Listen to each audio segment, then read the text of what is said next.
2 Tesalonika pasalnya yang pertama, hari Minggu tanggal 7 Juni 2026. Salam dari Paulus, Silwanus, dan Timotius kepada jemaat orang-orang Tesalonika di dalam Allah Bapa kita dan di dalam Tuhan Yesus Kristus. Kasih karunia dan damai sejahtera dari Allah Bapa kita dan dari Tuhan Yesus Kristus menyertai kamu. Kembali seperti surat-surat Paulus sebelumnya selalu diawali dengan salam dan perkenalan diri kepada jemaat yang dia tuliskan. Nah, kali ini Paulus menulis bersama Silwanus dan Timotius untuk 2 Tesalonika pasalnya yang kedua. Nah, 1 Tesalonika 1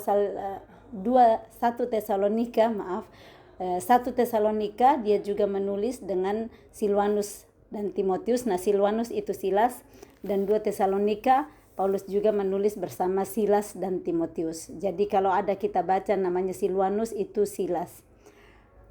Perikop berikut ucapan syukur dan doa. Ayat 3, kami wajib selalu mengucap syukur kepada Allah karena kamu, saudara-saudara. Jadi Paulus, Silwanus, dan Timotius merasakan kewajiban untuk selalu mengucap syukur kepada Allah, kepada Elohim karena jemaat di Tesalonika. Kenapa? Dia bilang di sini, dan memang patutlah demikian. Karena imanmu makin bertambah dan kasihmu seorang akan yang lain makin kuat di antara kamu. Jadi Paulus sangat merasa kewajiban, keharusan untuk mengucap syukur kepada Allah karena jemaat di Tesalonika ini imannya makin bertambah, kasihnya seorang akan yang lain makin kuat. Nah, ini yang membuat Paulus melihat, wah, saya wajib mengucap syukur, kami wajib mengucap syukur, dan itu patut dilakukan karena jemaat di Tesalonika itu setia, iman mereka bertambah, dan kasih mereka seorang akan yang lain makin kuat di antara mereka. Jadi itu merupakan ucapan syukur dari Paulus karena Injil yang mereka sampaikan itu tidak sia-sia, tetapi jemaat di Tesalonika menghidupinya. Ayat 4, sehingga dalam jemaat-jemaat Allah kami sendiri bermegah tentang kamu karena ketabahanmu dan imanmu dalam segala penganiayaan dan penindasan yang kamu derita. Jadi Paulus berkata bahwa kami bermegah di dalam jemaat Allah yang lain. Jadi ada jemaat yang lain kan, ada di Roma, ada di Kolose, ada di Korintus. Di jemaat-jemaat Allah yang lain Paulus katakan kami bermegah tentang kamu. Mereka bangga menceritakan tentang jemaat di Tesalonika. Mereka bercerita betapa jemaat di Tesalonika sangat tabah dalam iman, sekalipun dalam penganiayaan dan penindasan yang mereka derita. Itu yang membuat Paulus, Silwanus, dan Timotius selalu mengucap syukur kepada Tuhan, melihat betapa iman jemaat Tesalonika itu, ketabahan mereka tidak tergoncangkan dengan penganiayaan dan penindasan yang berat yang mereka derita. Nah, pertanyaannya untuk kita hari ini, apakah kita juga bisa teguh berdiri, iman kita semakin bertambah, atau ketabahan kita teguh sekalipun kita mengalami penganiayaan, mengalami penindasan, mengalami ketidakadilan, mengalami ujian-ujian kehidupan? Mari kita lihat diri kita sendiri hari ini. Apakah saya mengikuti teladan jemaat di Tesalonika, ataukah saya malah semakin menurun, tidak tabah lagi, imanku semakin mengecil karena banyaknya ujian-ujian kehidupan, penganiayaan, dan penindasan yang diterima. Nah, kita hari ini belajar kembali melalui firman yang ditulis oleh jemaat Paulus, Silwanus, dan Timotius kepada jemaat di Tesalonika, suratnya yang kedua. Kita belajar seperti yang Paulus tuliskan di 2 Timotius 3 ayatnya yang ke-16, bahwa segala tulisan yang diilhamkan Allah memang bermanfaat untuk mengajar, menyatakan kesalahan, memperbaiki kelakuan, dan mendidik orang hidup dalam kebenaran. Jadi kita belajar dari jemaat Tesalonika bagaimana mereka tabah dan iman mereka semakin bertambah sekalipun mereka mengalami penganiayaan dan penindasan. Penganiayaan, penderitaan, masalah, penindasan tidak membuat mereka goyah, tidak membuat mereka lari dari iman mereka, tetapi iman mereka malah semakin bertambah. Ayat 5, suatu bukti tentang adilnya penghakiman Allah yang menyatakan bahwa kamu layak menjadi warga kerajaan Allah. Kamu yang sekarang menderita karena kerajaan itu. Jadi mereka menderita karena berdiri di atas iman. Iman itu saat dipertahankan itu menderita karena mau jujur, tidak mau kompromi. Nah, pasti orang-orang tidak senang dan bahkan mungkin di pekerjaan mereka malah dikeluarkan karena mereka tidak mau kompromi kalau disuruh korupsi, disuruh KKN. Dan inilah yang membuktikan bahwa mereka layak menjadi warga kerajaan Allah. Siapa yang layak menjadi warga kerajaan Allah adalah mereka yang sekarang di bumi ini menderita karena kerajaan itu. Bagaimana menderita untuk kerajaan Allah? Belajar untuk menghidupi terus kerajaan Allah dan kebenarannya, mencari lebih dahulu kerajaan Allah dan kebenarannya. Nah, yang lain ditambahkan kepada kita. Dan menjadi warga kerajaan Allah saat kita rela sekarang ini di bumi ini menderita karena kerajaan itu. Kita rela menderita karena kita jujur. Kita rela menderita mengampuni pasangan yang menyakiti kita. Kita rela menderita karena anak-anak yang mungkin berontak, tetapi kita tahu kita perlu terus menghidupi firman Tuhan.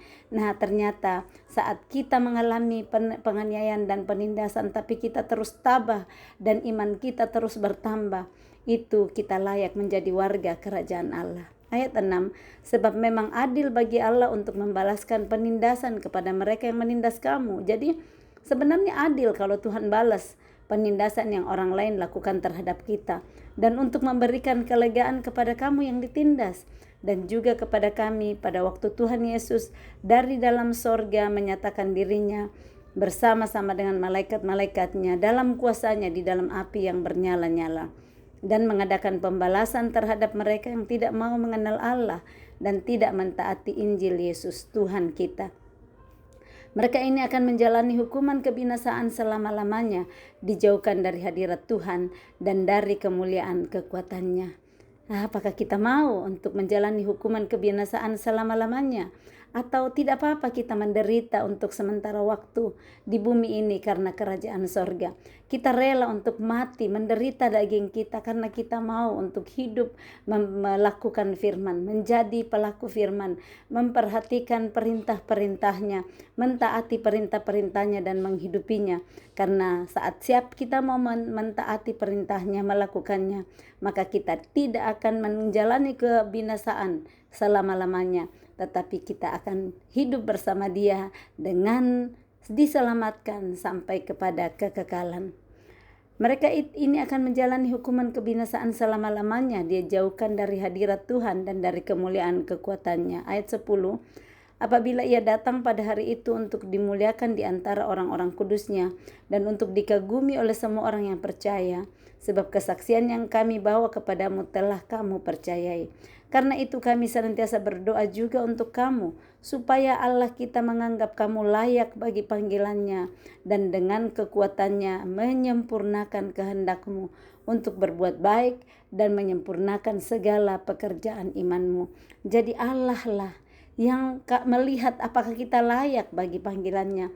Allah yang melihat dan dengan kekuatannya menyempurnakan kerinduan-kerinduan yang Dia taruh di hati kita untuk berbuat baik dan menyempurnakan segala pekerjaan iman kita. Tanpa pertolongannya kita tidak bisa. Jangan andalkan kekuatannya. Iya, saya beriman, saya kuat.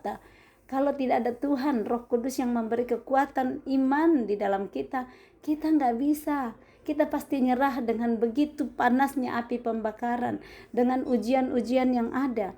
Tetapi saat Dia melihat kita layak. Ini Paulus mendoakan di ayat 11 jemaat Tesalonika, karena itu kami senantiasa berdoa juga untuk kamu. Apa doa Paulus, Silwanus dan Timotius? Supaya Allah kita menganggap kamu layak bagi panggilannya. Jadi ternyata kita perlu mendoakan orang-orang di sekitar kita atau diri kita sendiri supaya Allah menganggap kita layak bagi panggilannya. Berarti ada yang tidak layak juga untuk panggilan Tuhan.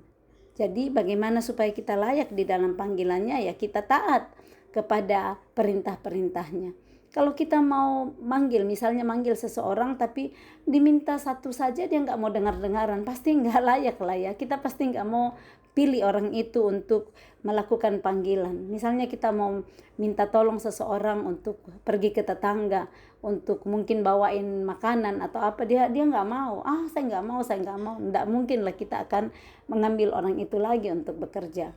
Tetapi orang yang silakan saya bawakan apa yang saya bisa bantu, kita akan dicari lagi saat kita seperti itu. Nah ini yang Paulus dan Silas dan Timotius doakan adalah supaya Allah menganggap jemaat di Tesalonika layak bagi panggilannya, dan dengan kekuatannya, dengan kekuatan Tuhan ya, bukan kekuatan mereka sendiri, menyempurnakan kehendak Tuhan yang ditaruh di hati mereka untuk berbuat baik. Jadi Allah lah yang mengerjakan di dalam kita ya. Kita ingat Filipi 2 ayat 13, Allah lah yang mengerjakan di dalam kita baik kemauan maupun pekerjaan menurut kerelaannya. Nah, kalau dia taruh di dalam hati kita kehendaknya untuk berbuat baik kepada seseorang, taat saja panggilan itu, dia layakkan kita. Tapi itu betul, ternyata kita perlu doa. Tuhan, layakkan aku mendapatkan panggilanmu. Mungkin panggilanmu untuk aku mengasihi tetanggaku yang selama ini sangat tidak manis sikapnya kepada saya. Tapi kalau engkau melayakkan aku tetap mengasihi dia. Dan tetap mau berdoa untuk dia sekalipun dia memperlakukan saya dengan tidak adil. Dan nantinya menyempurnakan segala pekerjaan iman kita. Iman itu perlu dikerjakan. Iman itu tidak didoakan dan datang, tidak seperti itu.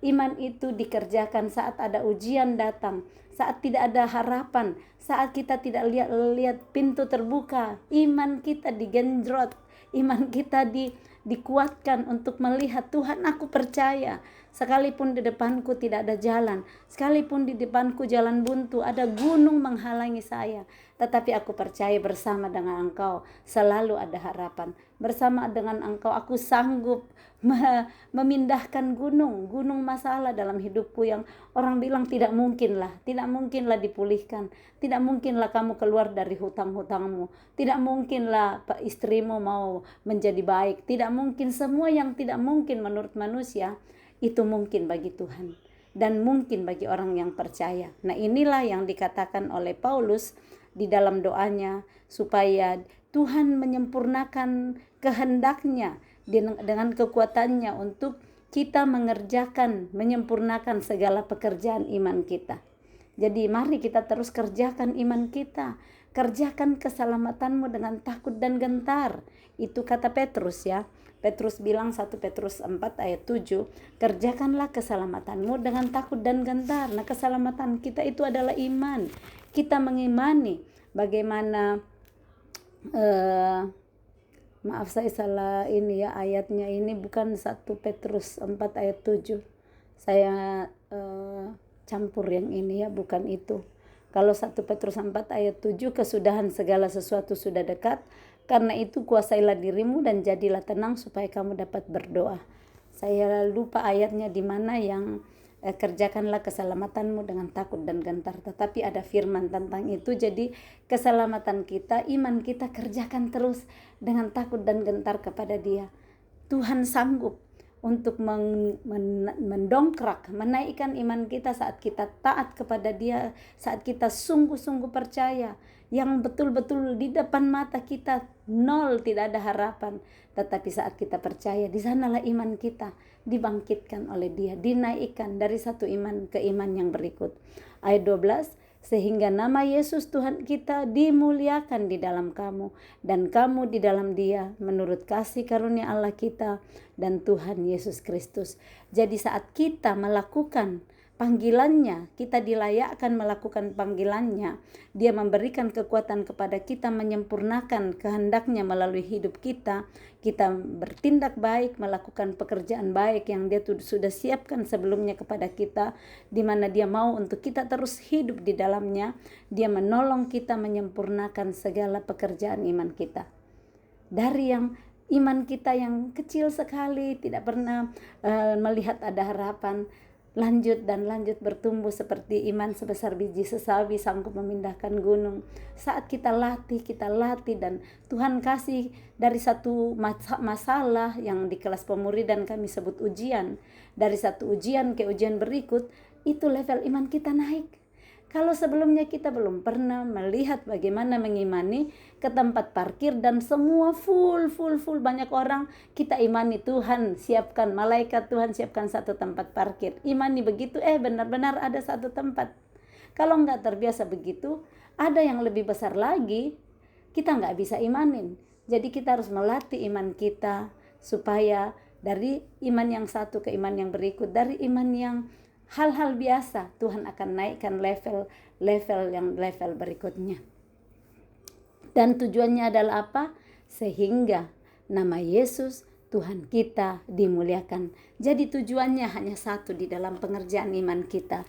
Hanyalah supaya nama Yesus Tuhan kita dimuliakan di dalam kita, di dalam kamu, dan kamu di dalam Dia. Jadi saat kita mengerjakan segala pekerjaan baik yang Dia percayakan, Dia sempurnakan segala pekerjaan iman kita, nama Yesus dimuliakan di dalam kita dan kita di dalam Dia. Melalui hidup kita ceritakan kisah hidup perjalanan bersama Dia, dan menurut kasih karunia Allah, kita dan Tuhan Yesus Kristus. Mari setiap hari kita sediakan hati kita bekerja dengan sungguh-sungguh. Dia yang memberikan kekuatan kepada kita untuk melakukan segala pekerjaan iman di dalam hidup kita, sehingga ada cerita-cerita, ada kisah-kisah tentang hidup bersama Dia, dari yang tidak mungkin menjadi mungkin, yang Dia akan berikan kepada kita. Saya ceritakan satu hal yang saya alami waktu saya ada di Salatiga. Jadi tanggal 1 itu kami sudah selesai intensif discipleship training course IDTC ke-47 dari Kingdom Community Center. Nah, tanggal 2 itu kami akan ke Semarang. Tanggal 1-nya saya sebenarnya mau rencana ke Jogja. Itu rencana saya, tetapi ternyata kami masih meeting briefing sebelumnya, jadi sudah agak lambat. Akhirnya kami memilih tinggal saja di Salatiga untuk besoknya ke Semarang biar nggak terlalu capek. Nah, kami rencana cari hotel di luar biar nggak tinggal di hotel yang sama, karena udah 8 malam kami di situ. Kami rencana lah menurut pikiran kami untuk cari hotel di luar. Kami berdua, ada saudara sister dia di dalam Tuhan yang dengan saya. Ternyata ada satu delegasi yang masih tinggal, mereka masih ada 3 orang yang tinggal, dan salah satunya berkata kepada saya, Ibu Elma, kalau Ibu mau tinggal di sini pakai aja kamar. Saya booking tadi karena ada rekannya satu yang butuh untuk istirahat, sudah tua ya, 75 tahun. Jadi dia booking satu kamar lebih karena jam 1 itu kami sudah check out. Jadi mobilnya untuk datang jemput ke Jakarta itu baru jam 7 malam. Jadi dia booking satu kamar untuk temannya ini bisa istirahat, dan beliau juga karena dua-duanya sudah 70-an. Nah, beliau bilang, Bu Elma pakai aja kamar kami karena kami booking itu sampai besok jam 12 siang. Nah, untuk saya ini salah satu berkat dan mujizat Tuhan untuk kami berdua ya. Jadi kami bisa merasakan bagaimana bisa hotel bintang 4 dengan 0. Tidak pakai nilai, itu hanya karena anugerah Tuhan. Nah, karena sama saja ya, mereka berangkat jam 7 malam, kamarnya juga kosong. Jadi kami menerimalah berkat Tuhan itu dengan mujizat. Tapi mujizat bukan hanya hal-hal demikian. Setiap hari Tuhan memberikan mujizat dalam hidup kita. Nafas kehidupan itu adalah mujizat terindah yang Tuhan berikan bagi seseorang. Karena apalah gunanya kita dapat hotel gratis, dapat pesawat gratis, atau apapun kalau kita tidak mempunyai lagi nafas kehidupan. So, yang paling penting adalah kita menyerahkan seluruh hidup kita kepada Tuhan.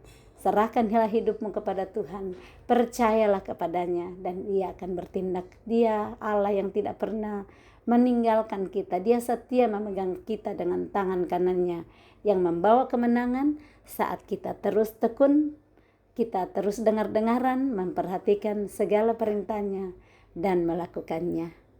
Amin. Selamat hari Minggu, selamat beribadah. Salam kasih. Tuhan Yesus memberkati. Shalom.